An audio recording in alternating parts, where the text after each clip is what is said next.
chapitres au menu de l'évangile de la messe de ce jour. L'Éternel lutte contre le terrorisme, la sempiternelle vie chère et la grâce présidentielle accordée à Laurent Gbagbo, ancien président de la Côte d'Ivoire, condamné depuis 2011. Il a bénéficié d'une clémence de la Cour pénale internationale qui l'écrouait depuis là, mais une condamnation pesait sur sa tête comme l'épée de Damoclès. Il est 13h, passé de 31 minutes.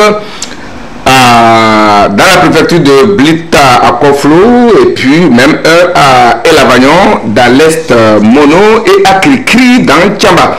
C'est l'heure de la messe médiatique avec comme co-célébrant Jacques Jacouti à gauche, journaliste, analyste, consultant d'émission et puis ancien président du Conseil national des patrons de presse. Et puis à droite, Acha Lassindi Ibrahim, c'est le directeur de publication du journal Temps Nouveau que j'ai l'honneur d'avoir sur cette paroisse ce dimanche. Bonjour mon président. Bonjour Eric, bonjour à nos téléspectateurs et téléspectatrices. Et nous leur souhaitons une bonne journée dominicale et ceux qui sont à table, bon appétit. Ça fait quelques lunettes bien sûr. Dans cette messe. Ce n'était pas, vous savez, ce n'était pas facile entre-temps pour tout ce qui se passait dans notre région. Il faudrait que nous puissions appuyer, assister le gouvernement dans ses efforts en essayant de parler à nos frères et sœurs par rapport à la situation qui pourrait dans notre région. Et Dieu merci, Kaïka, nous espérons que tout va rentrer dans l'ordre et l'espoir va renaître et les familles déplacées vont regagner leur domicile. Et nous espérons, Inch'Allah, que la paix va revenir. Merci à vous et que Dieu bénisse toutes vos actions. Acha Ibrahim Lassindi, bonjour. Bonjour Eric. C'est aussi belle lurette avec vous. Oui, et par rapport à nos occupations. Bien sûr. Donc voilà, vous nous avez invités, aujourd'hui nous sommes là. Et c'est avec plaisir que je retrouve mon président. Et ensemble nous allons voir ce que nous pouvons faire par rapport à l'actualité politique, socio-économique, nationale et internationale. Très bien. Moi c'est Eric Tarandé, le prince héritier de la Bible. Je suis aidé techniquement par Ibrahim Maki, le fidèle au carrelage. Et puis de l'autre côté, c'est les maîtres de Emmanuel Larou qui nous permettront d'être vus un peu partout à travers le monde grâce aux différents réseaux et aux différentes applications. Le vent du terrorisme et du djihadisme qui souffle sur le continent africain en général et le Togo en particulier continue par hanter les esprits, donnant ainsi l'insomnie des cauchemars aux autorités du pays. Celles-ci ne cessent de multiplier des initiatives et des stratégies pour venir à bout de ce fléau dont les tentacules continuent de s'étendre, aussi bien les réseaux sociaux que les pays, les pages de nos journaux, bien sûr, ont encore été inondées cette semaine par ce sujet. Je vous présente la revue en live. Circonstances oblige. Commençons par Togo Presse, le grand quotidien national d'information, qui dit lutte contre le terrorisme et l'extrémisme violent. Le Togo engagé sur le front à travers plusieurs initiatives et mesures. Et vous verrez en image, si vous lisez le journal, à la une, vous verrez le chef de l'État en face de FDS à qui il donne d'utiles conseils. Toujours le même journal revient et dit gouvernance concertée contre les menaces terroristes. Acteurs politiques et gouvernements font front commun. Renforcer la cohésion nationale dans un sujet de sérénité et dans un esprit de sérénité et de réserver les liens en cette période particulière pour le pays. C'est le message fort du gouvernement aux responsables des partis politiques lors d'une rencontre. Menace terroriste au Togo, c'est une nouvelle opinion qui nous parle et dit que le gouvernement et les partis politiques sont en synergie. Il fait toujours allusion à cette rencontre entre les deux acteurs. Méga Info n'est pas du reste. Il dit gouvernement, parti politique, clergé, société civile, médias, le Togo en famille contre le terrorisme. Pour parler de la mobilisation générale des Togolais contre ce fléau qu'est le terrorisme. Le triangle des enjeux, lui, parle de la lutte contre le terrorisme, et qui est un impératif d'une supposée union sacrée. Il dit, voici, il présente les insuffisances et les manquements de l'initiative du duo fort victoire à la page 3 à découvrir. Chronique de la semaine va de sa plume également et dit, je cite, terrorisme au Togo, rencontre entre le gouvernement et les partis politiques. Il dit que malgré l'urgence de l'heure, eh bien, la DMK, entendu la dynamique, Monseigneur Poirier sombre toujours dans sa politique de chaise vide. Et puis, notre journal, c'est l'Union pour la patrie qui dit lutte contre le terrorisme, rencontre gouvernement, parti politique. Et notre meilleur allié dans cette lutte, c'est la population. Message ou propos du professeur Kwame Woulou qui entend vraiment s'allier à la lutte. Et puis, l'autre journal qui s'est intéressé à ce sujet, c'est bien le Mania Libéré, qui dit Togo lutte contre le terrorisme, un front commun se forme, tous unis pour combattre le terrorisme. Espèce Actu Express lui dit union sacrée contre le terrorisme, entre sincérité, ruse et mépris. Fonia Simbe doit faire un choix. Et puis voilà, donc c'est ce que entend relever le journal Actu Express. Et l'intelligent aussi n'est pas resté en marge. Il dit Fonia Simbe doit s'affranchir d'un entourage ombrageux selon la DMK. Ça, c'est les propos de DMK relayés par le journal. Mais le journal s'est caricaturalement intéressé aux propos et aux ondits des hommes de la rue et dit ceci: chers camarades opposants, nous devons nous serrer les coudes et faire un front uni et solidaire face aux terroristes qui menacent la liberté et la paix dans notre pays. Tu ne penses pas que ce serait mieux de nous libérer avant tout? Le journal poursuit caricaturalement. Oh non, quand vous êtes tranquille, comme ça, j'aime ça. Hein? Et puis, oui, il faut rétablir notre droit de manifester et on pourra bien s'entendre. Alors, le journal, à travers tout cela, nous fait allusion aux interdictions des marches et manifestations qui contrastent avec l'appel à la lutte contre le terrorisme. Et les tenants de ces propos pensent que si le gouvernement veut vraiment qu'il y ait une synergie d'action, il faut également qu'il laisse les gens s'exprimer ou manifester librement. Alors, le dialogue n'est pas aussi allé loin. Il dit terrorisme au Togo, l'union sacrée autour des FDS pour venir à bout de la nébuleuse. Je trouve nécessaire cette cohésion et cette synergie d'action entre tous les acteurs de la vie socio-politique.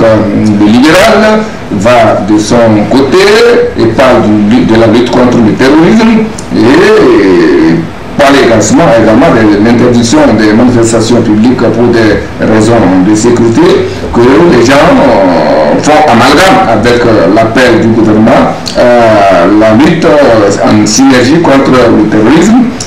Journal dit que la rencontre PM parti politique et seulement si la rencontre est une perte de temps comme le pense pense certaine. Le journal a fait également clin d'œil à cette initiative d'une organisation de journalistes qui forment les acteurs de la presse pour les outiller sur les termes appropriés dans la gestion de la crise.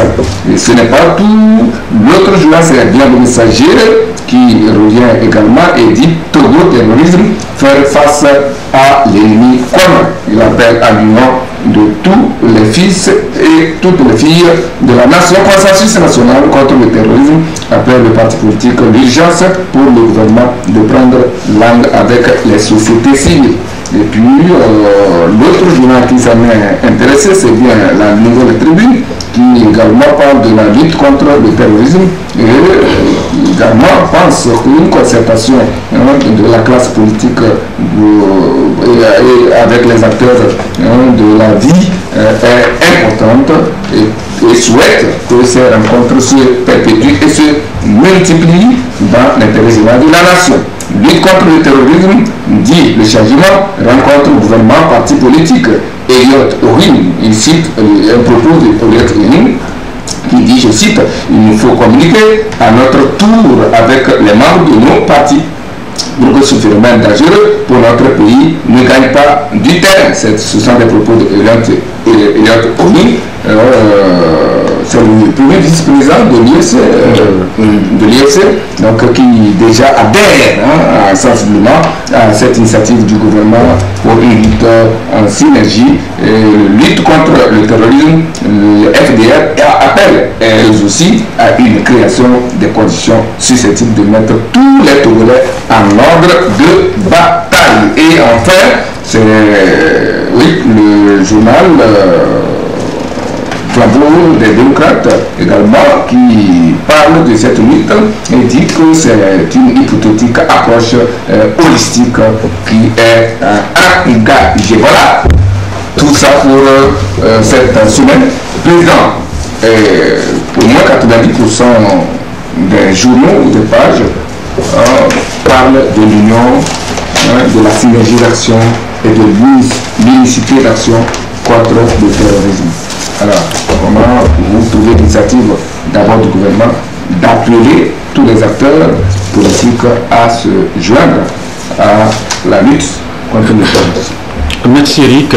Vous savez, depuis que cette nébuleuse a commencé dans notre pays, parlant de ce terrorisme, on avait toujours souhaité inviter le gouvernement à ce que le gouvernement puisse rencontrer les acteurs, la société civile, également les partis politiques, il y a les confessions religieuses, il y a également les journalistes que nous sommes.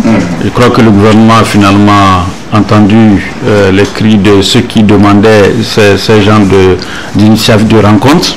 Je crois qu'il faut vraiment saluer l'initiative du gouvernement en voulant échanger avec les acteurs politiques et à l'ensemble de la société civile pour mieux expliquer ce qui se passe dans la région. Parce que si les acteurs ne sont pas informés, ils ne pourront pas vraiment sensibiliser les autres membres par rapport à cette situation. Et vous savez, lors de la rencontre avec les partis politiques, les responsables des partis politiques ont soulevé beaucoup de problèmes. Et il faudrait à ce que le gouvernement puisse donner également des réponses à ces questions soulevées par les partis politiques. Reconnaître déjà que l'appel a été entendu, parce que la plupart des partis politiques ont répondu à l'appel du gouvernement par rapport à cette situation. Il faudrait maintenant qu'il y ait un suivi sur tout ce qui a été dit. C'est vrai que lors de cette rencontre, d'autres questions ont été soulevées et qui ne faisaient pas partie effectivement de la rencontre de l'ordre du jour. Oui. Mais vous savez, cela également démontre à ce qu'on comprend dans ce pays que les acteurs politiques veulent parler avec le gouvernement. C'est vrai qu'il y a un cadre de dialogue permanent avec les partis politiques, mais il faudrait également que le gouvernement cherche des espaces pour échanger de temps en temps avec les partis politiques, parce que quoi qu'on dise, les partis politiques, les premiers responsables de ces partis politiques sont avant tout et après tout des Togolais. Et aujourd'hui, si ça ne va pas, il faut reconnaître que c'est nous tous qui avons un parti. Il n'y a pas quelqu'un qui dira que, bon, parlant du terrorisme, ça ne me concerne pas. Donc je crois que c'est une synergie d'action, ce que le gouvernement est en train de faire. Il faudrait maintenant que chaque acteur puisse effectivement accompagner le gouvernement dans ce qui se passe. Eric, je crois qu'il faut aller vers l'intérieur du pays pour voir ce qui se passe. Les familles qui ont quitté leur foyer, ça dit que c'est une autre vie qui se crée quelque part. Et qui parle d'une autre vie qui se crée quelque part, il faut s'attendre à d'autres mots, c'est-à-dire la maladie, la famine et autres. Les gens aujourd'hui ne savent plus à quel sens se vouer. Je crois que ce que le gouvernement est en train de faire est une très bonne chose. Et il faudrait également que les acteurs puissent accompagner effectivement le gouvernement dans ce qui est en train d'être fait. Et surtout, essayer de communiquer. Il faut communiquer, il faut dire effectivement ce qui se passe et quelles sont les dispositions à prendre, comment s'y prendre lorsqu'il y a ce genre de problème. Rendre également un hommage mérité à nos forces de l'ordre et de sécurité qui sont dans cette région, dans cette localité. Vous savez, il n'est pas du tout aisé, facile à un militaire d'aller au front. Surtout pour combattre quelqu'un que qu'on ne voit pas. Justement, combattre quelqu'un que vous ne voyez pas, que vous ne connaissez pas, ce n'est pas du tout aisé, ce n'est pas du tout facile. Donc il faut également un langage de communication en temps de crise, en temps de guerre. Il faut que nous puissions soutenir effectivement ces militaires-là parce que ce n'est pas du tout facile. Moi j'ai vu ce qui se passe dans cette région, j'ai vu comment effectivement nos compatriotes, c'est-à-dire les militaires là se donnent à fond, à force pour pouvoir combattre effectivement cet ennemi-là. Vous savez, c'est presque, on ne peut pas dire que c'est un désert, mais il n'y a rien. C'est-à-dire que tout est plat, tout ce que vous retrouvez seulement peut-être que c'est les arbres. Vous ne voyez pas souvent les foyers comme ça, c'est un peu difficile. Et surtout la ration alimentaire, c'est compliqué. Mais je crois que le gouvernement est en train de faire des efforts. Essayons de remonter chaque jour que Dieu fait le moral effectivement de nos forces de sécurité. Moi j'ai toujours dit aux gens, si vous êtes musulman, si vous êtes chrétien, ce que vous adorez chaque matin, il faut porter effectivement les forces de sécurité de l'ordre dans vos prières. Voilà, il faut prier pour eux, parce que ce qui se passe dans cette localité-là, ce n'est pas du tout facile. Les gens ont laissé leur foyer, ils ont laissé leurs enfants pour aller combattre pour nous. Et nous sommes là, nous dormons tranquillement, et les autres ils se sacrifient là-bas. Donc je crois qu'il faut une synergie. Encourageons le gouvernement à mieux faire, encourageons également les partis politiques à mieux faire. Tout ce qui se passe aujourd'hui, il faut une solidarité. La solidarité est importante. Ibrahim, voilà un autre fléau après le Covid ou la Covid-19 dont on est en train de vouloir sortir vraiment. Voilà une situation, c'est l'une des premières fois que je vous ai sur ce plateau par rapport à ce sujet. Quelle est votre lecture de la situation et surtout des actions du gouvernement qui vont de la visite du chef de l'État sur les lieux, à la formation ou à l'organisation de cette rencontre, en passant par la réorganisation même des FDS avec la nomination d'un nouveau commandant de l'opération Kundwa et tout ça. Disons que vraiment le Togo est vraiment engagé dans la lutte contre ce fléau-là. Oui, il faut dire que la menace est réelle. La menace terroriste, elle est réelle. Et le chef de l'État l'a dit très tôt, déjà dans les années 2018, le Togo avait pris conscience de la menace et savait que tôt ou tard, les terroristes allaient arriver à nos frontières. Et pourquoi je le dis? Parce que quand vous prenez un peu la progression de ces terroristes depuis les Iforas jusqu'au nord du Mali, au centre du Mali, en descendant ils sont venus au Burkina, de Burkina ils sont au nord du Burkina, ils sont maintenant au sud du Burkina. Leur progression c'est vers la côte. Donc c'est ça, c'est leur logique. Et donc le Togo très tôt a pris des dispositions avec l'opération Koundouaré. Donc il y a un dispositif militaire qui a été positionné à l'extrême nord du pays et je pense que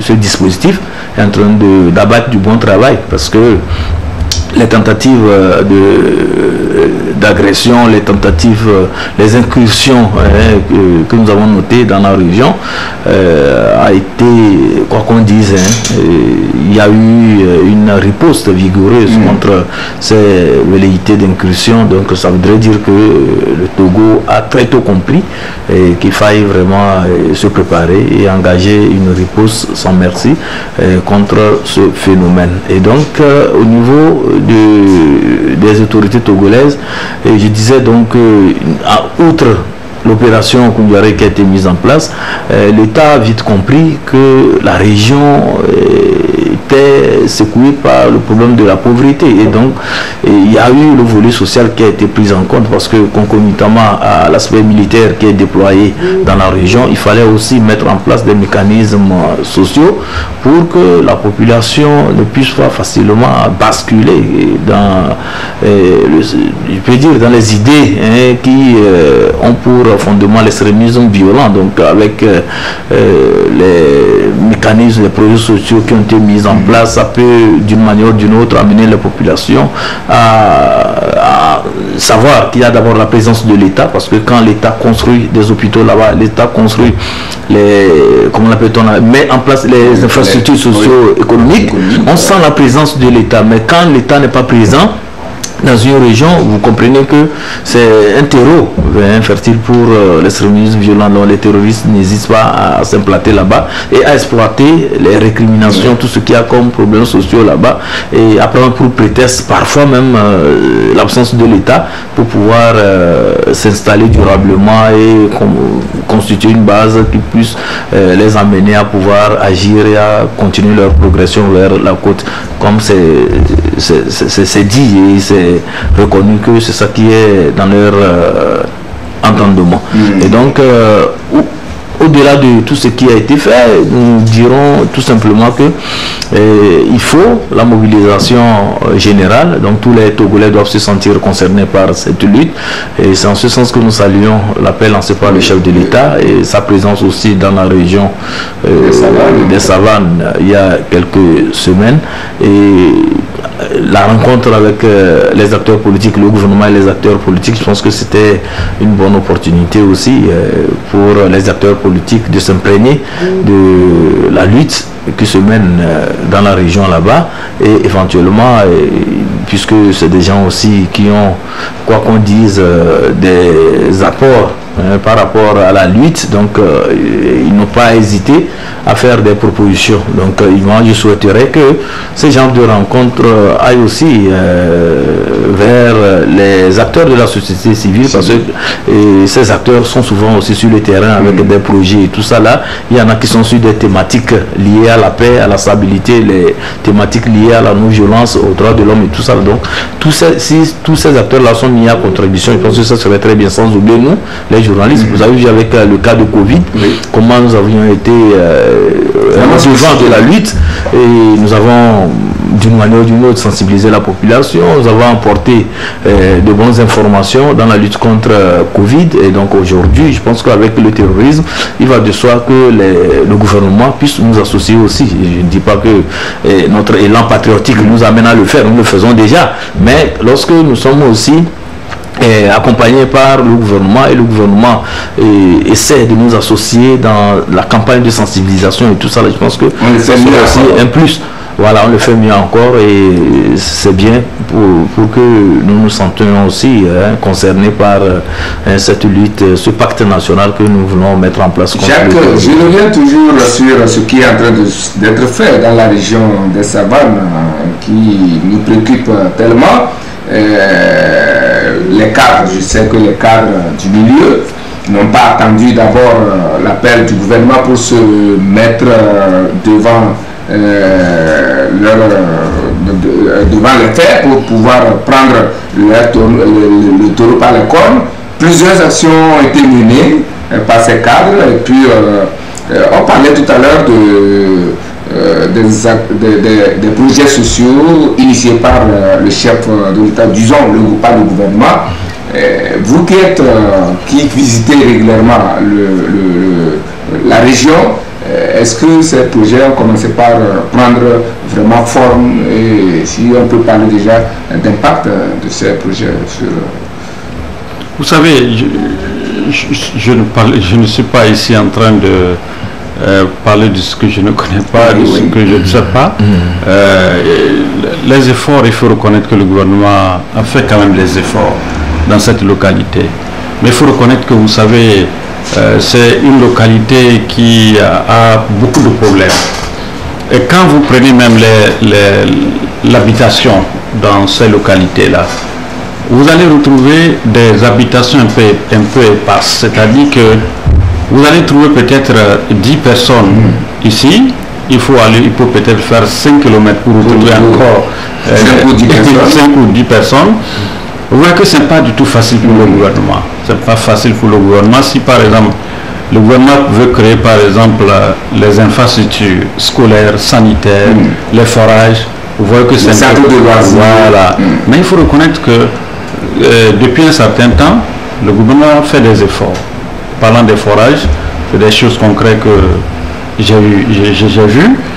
Vous prenez les pistes rurales qui ont été tracées également dans ces localités. Il faut reconnaître que le gouvernement a fait quand même ces efforts-là dans ces domaines-là. Vous savez, l'autre aspect qui dérange souvent, ce n'est pas seulement l'affaire du terrorisme. Il y a l'affaire également des terres dans ces localités qu'il ne faut pas également négliger. Vous savez, quand on parle de terre, on parle également des bouviers. En fait, tout est lié à ça. Ce n'est pas seulement le phénomène du terrorisme qui crée des problèmes aujourd'hui. Non, c'est pas seulement. C'est vrai qu'il y a le terrorisme, mais il ne faut pas également oublier l'aspect aujourd'hui des terres qui constituent également vraiment dans presque tout le Togo, ce n'est pas seulement dans cette localité, justement. Donc je crois que avec la rencontre que le gouvernement a commencé déjà par initier avec les acteurs, il faudrait également que les problèmes réels, concrets soient soulevés au cours de ces rencontres-là et voir comment résoudre effectivement ces problèmes. C'est vrai, quand vous parlez du terrorisme, vous oubliez également une grande partie des problèmes que les populations sont en train de vivre dans ces localités-là. Et quand vous prenez par exemple l'affaire aujourd'hui, quand on parle des terres, les terres constituent également un véritable problème. C'est-à-dire que les gens achètent leurs terres, après tout d'autres viennent et disent non, que c'est leur propriété, et c'est là que les coupe-coupe commencent à sortir. Les marchés sortent par rapport à ce genre de choses. Donc je crois qu'il faudrait également aujourd'hui que le gouvernement prenne également ce problème-là dans le corps. C'est vrai, régler le problème du terrorisme, mais après tout, régler également le foncier dans notre pays. Parce que le foncier également constitue un vrai problème. Je l'ai toujours dit, je me rappelle le discours du chef de l'État en 2017. Il avait également dit que les problèmes de terre constituent également une poudrière dans ce pays. Il a dit, et je sais que en le disant, il faudrait également qu'on passe maintenant au concret. C'est vrai qu'il y a le ministère de l'Urbanisme aujourd'hui qui essaie quand même de faire des efforts par rapport à l'obtention du titre foncier. Mais aujourd'hui, ce que nous constatons, vous pouvez avoir votre titre foncier, mais après tout, quelqu'un se lève quelque part encore pour attaquer votre titre foncier. Donc je crois qu'il faudrait vraiment régler ce genre de problème et inviter également. Il y a certains qui sont là, Eric. Prenez l'axe par exemple Lomé vers Thiévier en allant vers le nord. Vous allez voir des gens, une seule personne a plus de 20 hectares, 40 hectares, 45 hectares, c'est des centaines. Il est là, alors que quelqu'un à côté, il cherche ne serait-ce que un quart, mais il ne trouve pas. Vous voyez, donc quand c'est comme ça, vous-même vous n'êtes pas en sécurité. Le drame aussi, c'est qu'on refuse à ce qu'on exploite cette terre. On achète des centaines d'hectares qui restent des réserves. On refuse aux gens d'aller au moins les exploiter, du moins momentanément. Des gens amener les bœufs pour le pâturage et tout ça, on dit c'est formellement interdit. Je ne vous pas la parole, vous aimez revenir à vous, on ne coupe pas la parole. Non, c'est pour vous dire que ce qu'il a soulevé, il faut reconnaître que c'est vraiment c'est sérieux dans notre pays. c'est vraiment sérieux. Donc je crois qu'il faudrait que le gouvernement, en réglant le problème effectivement du terrorisme, n'oubliez pas également le problème du foncier. Hein. Ouais, parce que le foncier également aujourd'hui dépasse même le terrorisme. Parce que la plupart des gens... Et quand c'est comme ça... Ah oui, je crois que vraiment, quand vous allez à l'intérieur du pays, si vous entendez les gens parler par rapport au foncier, mais vous avez peur. Le foncier dépasse même le terrorisme, il faut le reconnaître. Oui. C'est vrai que les terroristes, ils viennent, ils attaquent, ils partent, mais le foncier, vous êtes là. Vous regardez tous les jours, et à un moment donné, ça vous apprenez les uns aux autres. Ouais, donc je crois que... ça s'est vraiment passé, il a fallu l'intervention du ministre Adja dans la région centrale à Kiambala pour pouvoir éteindre des flammes qui s'allumaient là. Tout à fait. Des gens, des paysans qui ont fait leur champ, et à un moment donné, quelqu'un débarque et dit non, ce champ-là, ce n'est plus à lui, etc., etc. Et on met l'embargo sur le champ. C'est vraiment un goulot de tremblement. Non, c'est un problème très sérieux. Surtout les litiges fonciers, il y en a plein sur le territoire. Et moi, je me dis que pour régler ce problème, en dehors du nouveau code foncier qui est là et les facilités qu'on accorde aux gens au niveau du cadastre pour pouvoir aboutir au titre foncier, il y a lieu de commencer un travail sérieux au niveau de nos juridictions, parce que le problème part souvent de la justice. Parfois c'est des ordonnances qui sont rendues de façon arbitraire, et là vraiment ça crée des situations sur le terrain. Moi je souhaiterais que, et comme l'a dit le président de la Cour suprême entre-temps, le juge Abdoulaye Yaya, lorsqu'on doit rendre de ces jugements, il faut s'assurer de ceux qui... Voilà. Oui, on ne sait plus ce que sont devenus ces sorties. Vraiment, on ne le sent plus. Ce qu'il avait dit, c'était vraiment une très bonne chose. Et moi, je souhaiterais qu'au niveau de la justice, qu'il y ait un travail sérieux qui se fasse. Et pourquoi pas aller vers un recyclage des juges dans le sens du foncier. Et parce qu'il y a qu'on dise des facteurs endogènes qu'il faut maîtriser d'abord avant de rendre un jugement. Et ça échappe parfois à la justice et on a le courage de le dire. Et donc il faut un travail au niveau des juridictions. Maintenant, quand vous êtes dans les préfectures, il y a les CB. Oui.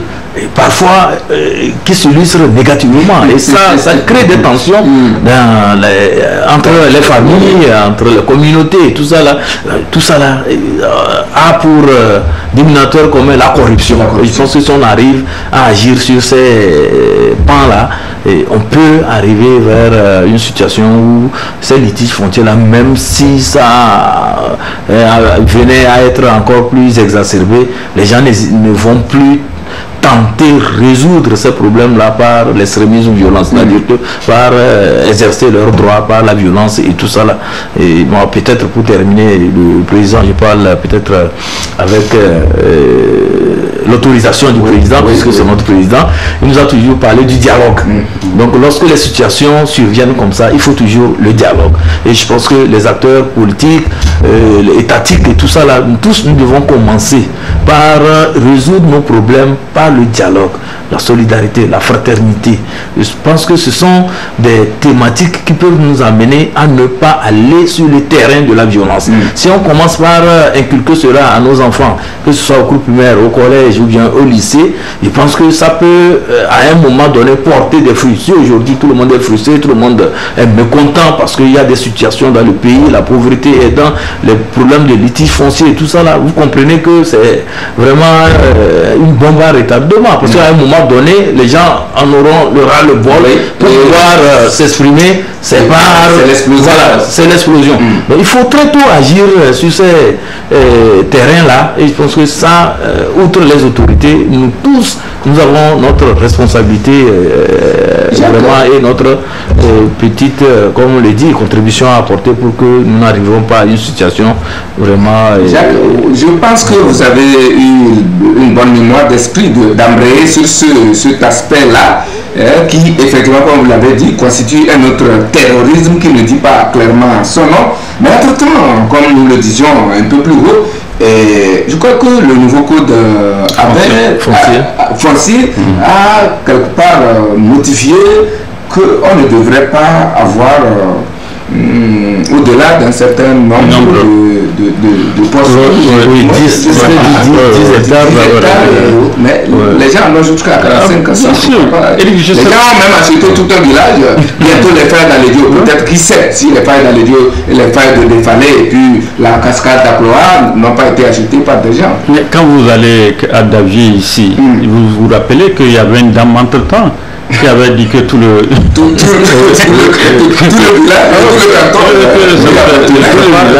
la concession du chef même.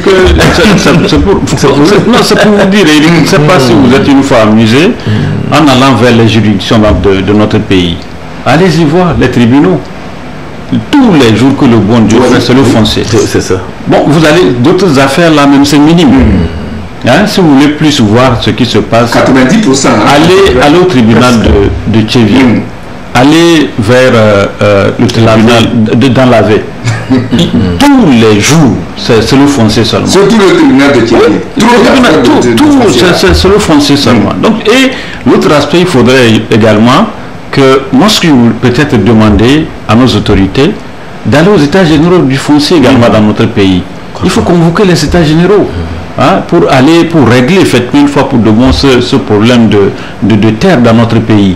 Et l'autre aspect, vous savez, Eric, ce qui se passe, j'ai peur demain pour notre pays. La peur c'est où? Vous savez, les parents sont là aujourd'hui, peut-être certains sont innocents.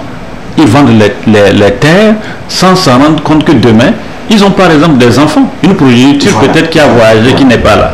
Demain, ces enfants-là vont revenir. Oui. Bon, si ces enfants revenaient, ils vont faire comment? Les terres sont occupées. Les terres sont occupées. Qu'est-ce que les enfants-là vont revenir? J'ai toujours donné l'exemple. Allez vers choses. Vous quittez par exemple Tchévier, vous allez mais allez-y voir ce qui se passe là-bas. Les gens ont acheté, comme tu le disais tout à l'heure, 50 hectares, 40 hectares, et ils ont laissé, ils sont partis.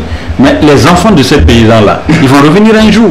Ces enfants-là revenaient, qu'est-ce qui va se passer? C'est ça l'autre aspect du problème. Moi je crois que c'est vrai, moi je le dis toujours, il y a les terroristes qui sont là, mais réglons également le terrorisme effectivement du foncier qui tue plus nos populations.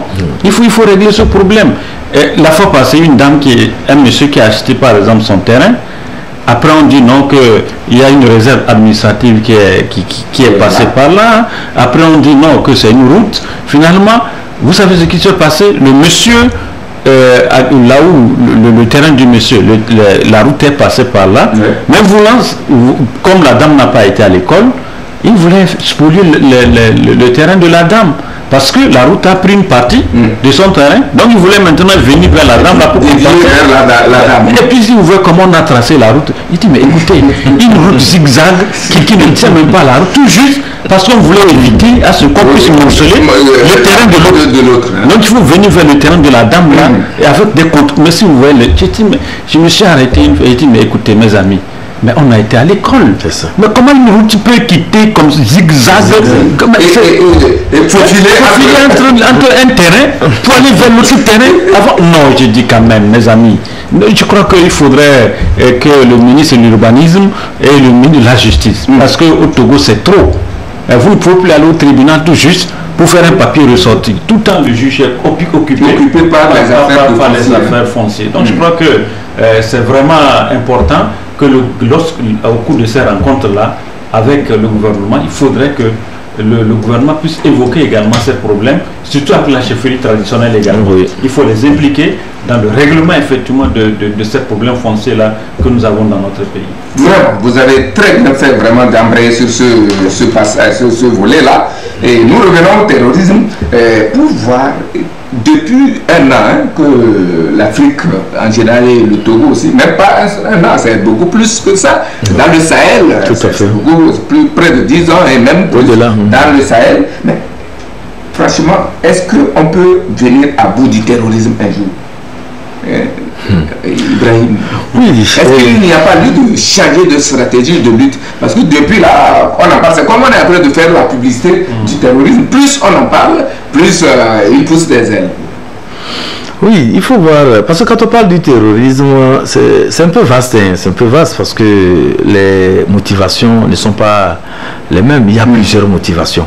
Il y en a qui prennent pour prétexte l'aspect religieux pour pouvoir... et on lit ça au djihadisme. Voilà, on lit ça au djihadisme. Il y en a aussi, c'est par rapport aux frustrations. Il y en a qui parlent aussi des revendications territoriales. Donc il y a plusieurs aspects sur lesquels, disons, plusieurs facteurs sur lesquels les terroristes surfent pour pouvoir étendre leur influence, leur idéologie, leur façon de voir, de concevoir des choses. Moi, je pense que si nous voulons véritablement venir à bout de ce phénomène, surtout en Afrique, outre le volet militaire qui parfois montre ses limites, il faudrait très tôt commencer par enseigner certaines valeurs à la jeune génération, parce qu'avec l'ancienne génération on peut dire que c'est déjà raté. Donc avec la jeune génération, il y a des valeurs à leur inculquer. Il faut leur inculquer la culture de la tolérance, la culture du dialogue, la culture de la citoyenneté, du patriotisme et tout ça. Parce que quand on n'est pas suffisamment patriote, même quand on est en face des situations, on ne résout pas le problème avec le patriotisme. Et là, on ne tombe pas dans l'extrémisme violent. Donc il y a tout ça là qu'il faut enseigner. Et ça, qui sont ceux qui doivent enseigner ça? Mais ce sont nos dirigeants, ce sont nos pasteurs, ce sont nos imams, ce sont les leaders d'opinion. Et tous ces leaders d'opinion aujourd'hui là, est-ce que on sent en eux l'incarnation de ces valeurs? Je ne dis pas que tous sont pourris. Il y en a qui incarnent ces valeurs, mais est-ce qu'on leur donne la voix?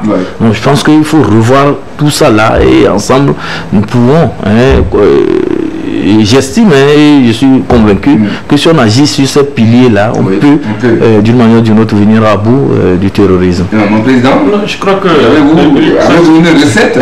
Ça serait un peu compliqué parce que vous savez, qui parle de terrorisme parle de trafic. Et qui parle de trafic, vous savez que les gens s'enrichissent.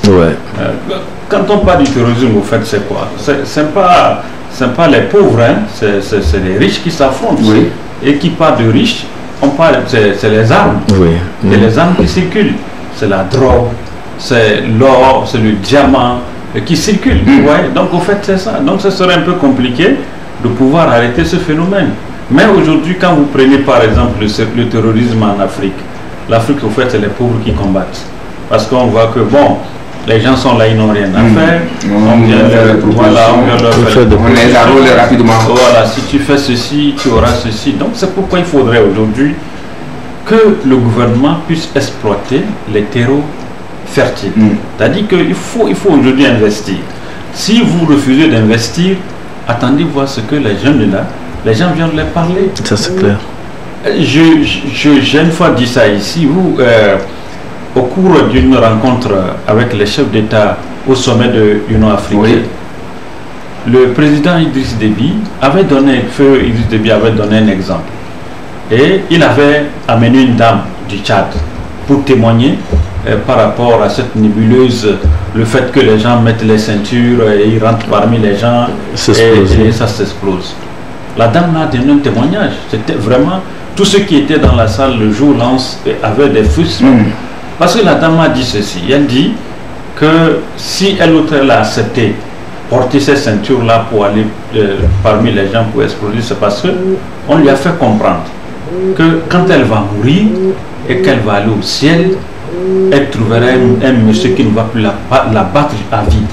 Ah bon? Oui, qu'on ne va plus la battre à vie. C'est-à-dire qu'elle avait un foyer difficile où chaque fois le mari ne faisait que la battre et avec les enfants c'était difficile. Donc on l'a inculqué dans la pensée que si en faisant ça elle va mourir, c'est fini, elle va aller directement au paradis.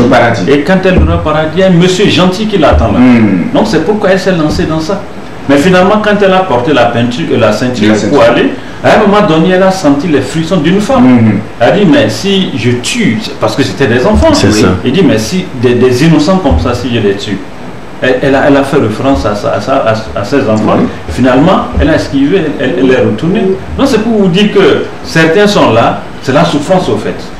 c'est la souffrance, le problème, les problèmes de foyer, oui, la misère, surtout la misère. Et tout ça, en fait, c'est ça. Donc je crois qu'il faudrait que le gouvernement puisse exploiter ces terreaux-là et essayer d'investir. Parce qu'aujourd'hui, si vous n'investissez pas, attendez voir ce que les jeunes là puissent traverser les frontières. Surtout les jeunes. Ah oui, les jeunes traversent aujourd'hui les frontières. Et l'autre aspect, c'est que les gens ne savent plus assez à quel sens quand ils viennent par exemple chez leur grand frère à Lomé ici, tout ce que le grand frère peut faire pour eux, c'est d'acheter la moto. Leur remettre la moto pour faire les émissions. Et ils s'exposent aux accidents de route. Pour ceux qui sont gentils, pour ceux qui sont gentils. Le grand frère est gentil, ça. Je crois qu'il est important aujourd'hui que le gouvernement puisse exploiter effectivement ces marges-là pour pouvoir investir, retenir effectivement ces jeunes-là, leur parler que le bonheur, ce n'est pas le fait d'aller tuer son frère. Tout à fait. Le bonheur d'abord, c'est de se prendre soi-même. Il faudrait que le gouvernement puisse assister ces jeunes-là. C'est vrai qu'il y a aujourd'hui des projets, il faut financer ces projets. Il faut financer. Ça, c'est important, Eric. L'autre terrorisme qui sévit et qui risque même d'être plus dangereux que le terrorisme lui-même, le coronavirus et même le sida, tous combinés, c'est bien la vie chère, mon président. Les lendemains s'annoncent très très sombres pour les citoyens et citoyennes togolais, et pour cause le phénomène de la vie chère et de la mort moins chère, je le dis toujours, continue par sévir et prend d'ampleur sur la terre de nos aïeux, au point où certains journaux se sont vus obligés de revenir sur ce sujet. C'est l'exemple, par exemple, de la dépêche du journal La Dépêche, qui écrit à sa page 3: les prix des produits flambent, l'augmentation des salaires des fonctionnaires, des agents du privé et des pensions des retraités s'impose. De manière libérée, également s'en est intéressé et parle, plutôt c'est le... Voilà. Je me cherche dans le papier, c'est bien le journal Togo Matin, voilà, qui en parle également. Et c'est bien l'Union pour la patrie qui dit hausse des prix, la 4e consécutive de l'inflation à 6,9% en juillet 2022. Le journal nous fait la confidence que dans les prochains jours, nous risquons d'avoir encore une histoire d'augmentation des prix des produits pétroliers. Cette information fuse déjà sur les réseaux sociaux. Et ce matin, je lisais également, pendant que les journaux sont en train de travailler dans leur rédaction pour nous confirmer les choses demain, le prix du gaz butane aurait augmenté, et c'est à vérifier et à confirmer. Cherté de la vie, dit le changement, la crise sanitaire et sécuritaire. Kodi Togo invite le peuple togolais à prendre son destin en main. En faisant quoi? Point d'interrogation.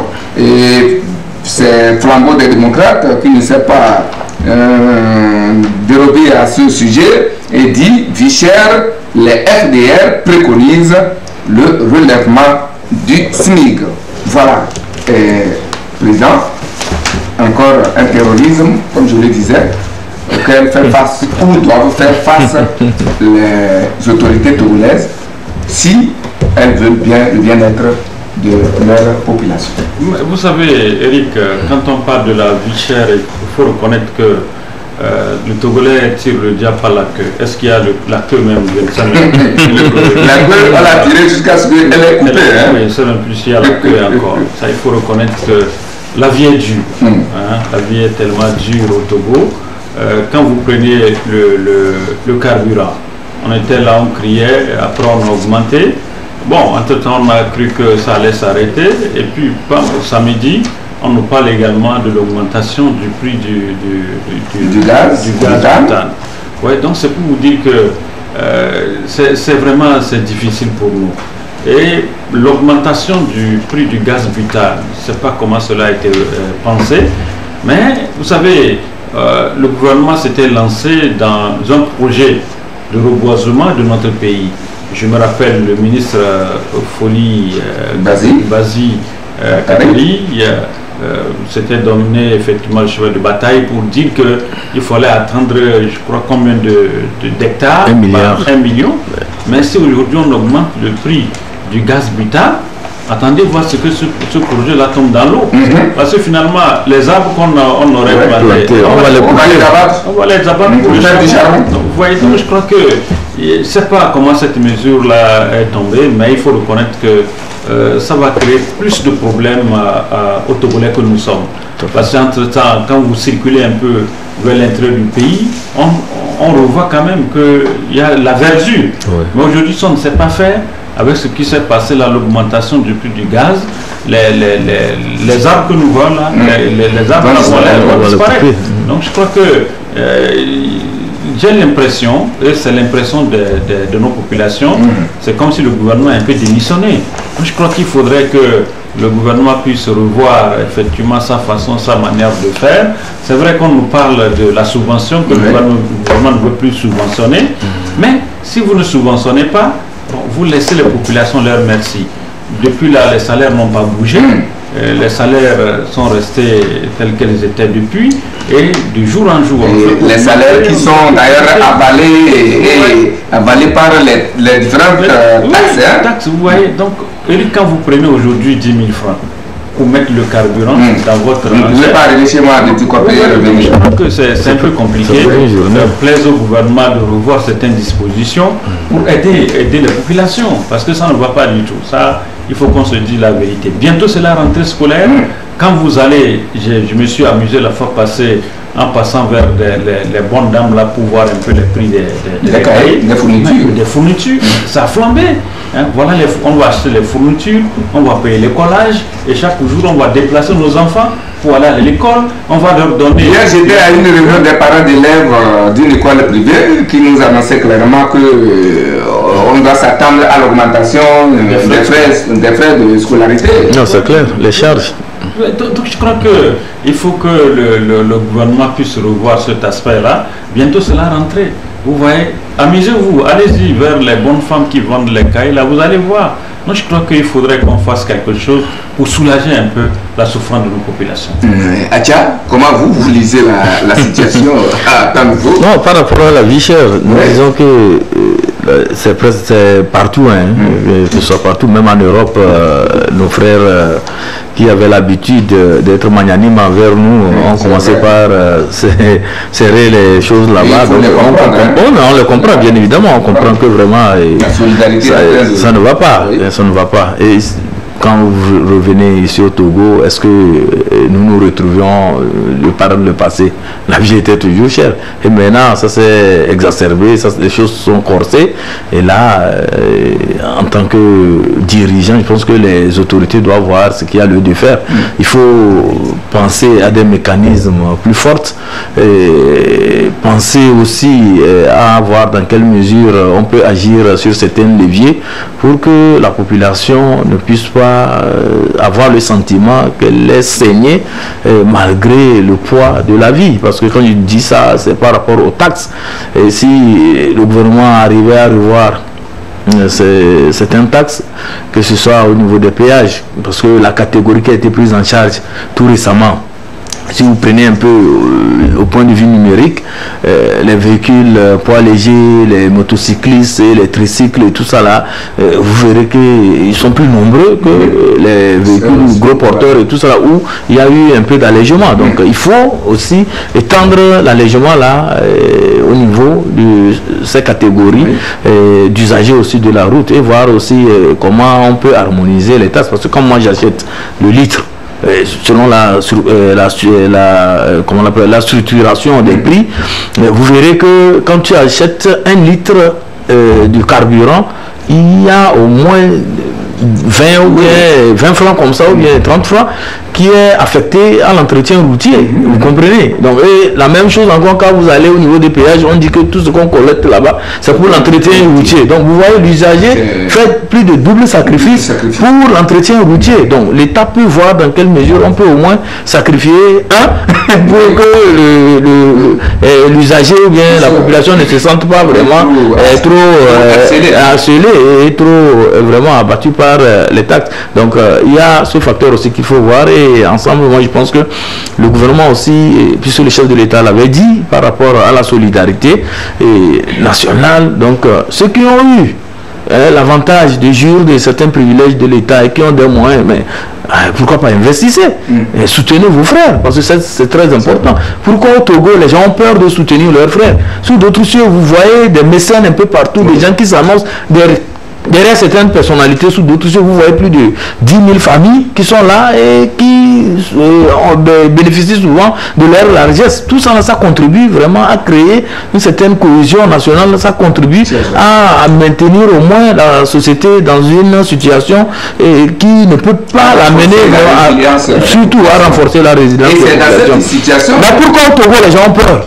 Pourquoi au Togo? Je pense qu'il faut libérer les énergies. À un moment donné, il ne faut pas donner l'impression comme quand vous aidez une personne, vous êtes en train d'empiétrer sur le terrain de quelqu'un. Moi, je pense qu'il faut avoir le courage de poser le débat aujourd'hui et que les gens ne se sentent pas, quoi qu'on dise, que les gens n'aient pas peur d'aider leurs prochains. Parce que quand vous interrogez les gens, et c'est ce qui est reconnu, les gens ont peur d'investir, les gens ont peur d'aider leurs parents parce qu'ils ont peur qu'on les habille, qu'on leur dise quoi que ce soit, qu'on dise qu'ils ont fait ci, qu'ils ont fait ça, qu'ils prétendent être qui prétendent faire quoi. Je pense qu'il faut briser l'abcès et se dire la vérité. Il faut qu'on se dise la vérité.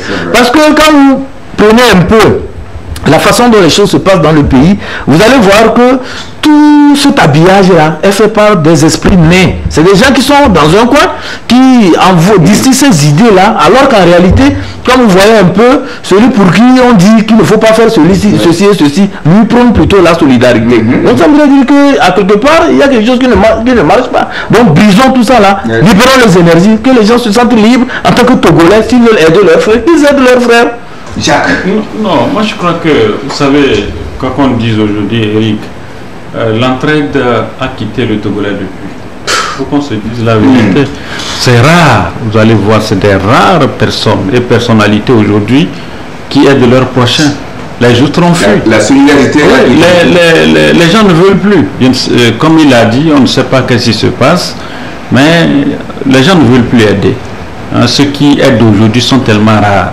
Et la plupart de ceux que vous pouvez appeler pour aider les autres, aujourd'hui, quand vous appelez leur portable, ils sont sur répondeur. Aujourd'hui, le téléphone ne sonne même pas. Et les gens trouvent maintenant un vilain plaisir. Lorsque, après tout, vous les rencontrez quelque part, vous leur avez appelé la fois passée, mais ça ne passait pas, ils mettent ça sur le réseau Togo, que c'est le réseau qui ne marche pas. Alors qu'au fait, les gens font ça sciemment. Vous savez, là, moi je dis toujours, ce pays, aujourd'hui, ce que nous sommes en train de traverser, Eric, vous savez, hormis, moi je le répète, hormis encore le terrorisme, l'autre aspect qui risque un jour d'embraser ce pays, c'est la faim. C'est la faim qui va embraser ce pays. Parce que si quelqu'un dans un quartier, lui, il mange, et l'autre ne mange pas, mais attendez voir ce que vous ne serez pas en paix. Mais vous mangez, l'autre ne mange pas. Vous croyez que vous êtes en paix?